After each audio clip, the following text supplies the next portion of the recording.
கூட்டணி உடைந்தது. சரத்பவார் அவுட். பாஜகவில் அமைச்சராகிற கனிமொழி. கீரியும் பாம்புமா இருந்த அரசியல் ஜாம்பவான்கள் இன்னைக்கு பதவி அப்படின்ற பாயாசத்தை கண்டு பிஜேபியோட கை கோக்குற கதைய என்னவென்று சொல்வதம்மா வஞ்சிக்கொடி அப்படின்னு ஆயிடுச்சு.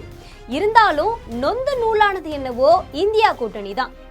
காரணம், திமுகவும் தேசியவாத காங்கிரஸ் கட்சியும் இணைந்து இந்தியா கூட்டணிக்கு ஆப்பு வச்சு பாஜகவுக்கு இனிப்பு கொடுத்த செய்திய இந்த கதையை நம்ம ஜெம் தொலைக்காட்சி மூலம் பார்க்கலாம்.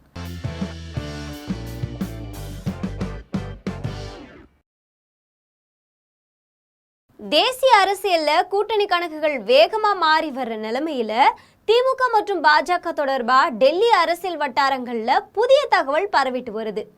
காங்கிரஸ் கட்சி பல மாநிலங்கள்ல தனிமைப்படுத்தப்பட்டிருக்க கூடியதா ஒரு சூழல் இருக்கு. தேசிய ஜனநாயக கூட்டணியை மேலும் வலுப்படுத்த பாஜக தலைமை தீவிர முயற்சியில ஈடுபட்டிருக்கிறதாகவும் தகவல் வெளியாகி இருக்கு.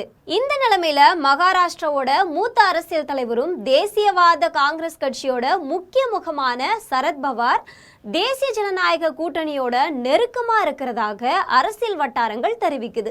அதே நேரத்துல தமிழகத்தோட முக்கிய எதிர்கட்சியான திமுகவையும் தேசிய ஜனநாயக கூட்டணிக்குள்ள கொண்டு வருவதற்கான ஆலோசனை நடக்கிறதாவும் சொல்லப்படுது. முதல்ல இந்த சரத்பவார் அவர்கள் அரசியல்ல எந்த அளவுக்கு முக்கியமான ஒருத்தர் அப்படின்னு கொஞ்சம் டீட்டெயிலா பார்த்துடலாம். சரத்பவார் தன்னுடைய அரசியல் பயணத்தை 1967 தன்னுடைய 27 வயதுல பாராமதி தொகுதியிலிருந்து மகாராஷ்டிரா சட்டமன்ற உறுப்பினரா தொடங்கினாரு.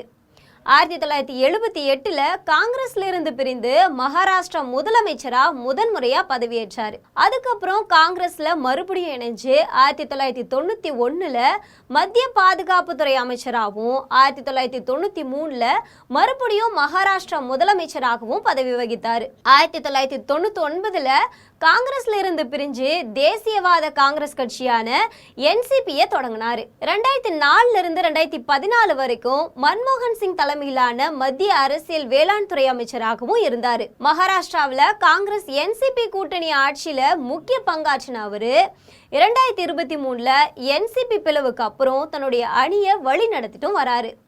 இப்போ NCP தலைவராகவும் தேசிய அரசியல்ல முக்கிய கூட்டணி பேச்சுவார்த்தைகள்ல செல்வாக்கு செலுத்துற மூத்த தலைவராகவும் சரத்பவார் தொடர்கிறாரு.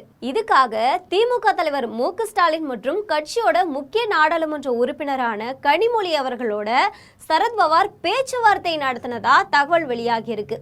குறிப்பா திமுக தேசிய அரசியல்ல புதிய பங்காற்ற வகையில மத்திய அமைச்சரவையில பிரதிநிதித்துவம் வழங்குவது குறித்தும் ஆலோசனை நடந்ததா சொல்லப்படுது. தகவலின்படி திமுகவுக்கு 2 மத்திய அமைச்சர் பதவிகளும் கனிமொழிக்கு முக்கிய அமைச்சரவை பொறுப்பும் வழங்கப்படலாம் அப்படின்னு பேச்சு அரசியல் வட்டாரங்கள்ல பேசப்பட்டு வருது. அதே போல சரத்பவாரோட மகளும் நாடாளுமன்ற உறுப்பினருமான சுப்ரியா சுலேவுக்கு மத்திய அமைச்சரவையில இடம் கிடைக்கலாம் அப்படின்னு சொல்லப்படுது. சமீப காலமா நாடாளுமன்றத்துல திமுக மற்றும் பாஜக உறுப்பினர்கள் இடையான தொடர்புகள் அதிகரிக்கிறதாகவும் சில நிகழ்வுகள்ல இரு தரப்பினரும் இணைஞ்சு செயல்பட்டு இருக்கிறதாகவும் அரசியல் பார்வையாளர்கள் சுட்டி காட்டுறாங்க. இதனால இந்த தகவல்களுக்கு கூடுதல் கவனம் கிடைச்சிருக்கு.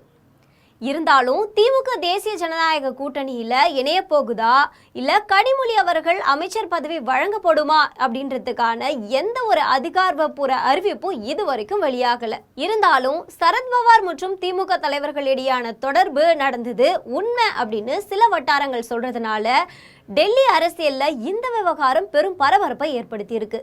ஆக பாஜக பரம விரோதி அப்படின்னு கூவி கொண்டிருந்த திமுக இப்போ பரஸ்பரம் அப்படின்ற பேர்ல சமரசம் பேசுற கருத்து பத்தி உங்க கருத்தை நம்ம ஜெம் தொலைக்காட்சியில கமெண்ட் பண்ணுங்க. இது போன்ற பல பச்சாந்தியர் கதை மட்டும் இல்லாம பல 100 செய்திகளை உண்மைக்கு புறம்பாக நிகழ்ற அத்தனை செய்திகளையும் உண்மைத்தன்மை அறிந்து உடனுக்குடன் வழங்குற நம்ம ஜெம் தொலைக்காட்சி மூலம் எப்போதும் இணைந்திருங்கள். நன்றி, வணக்கம்.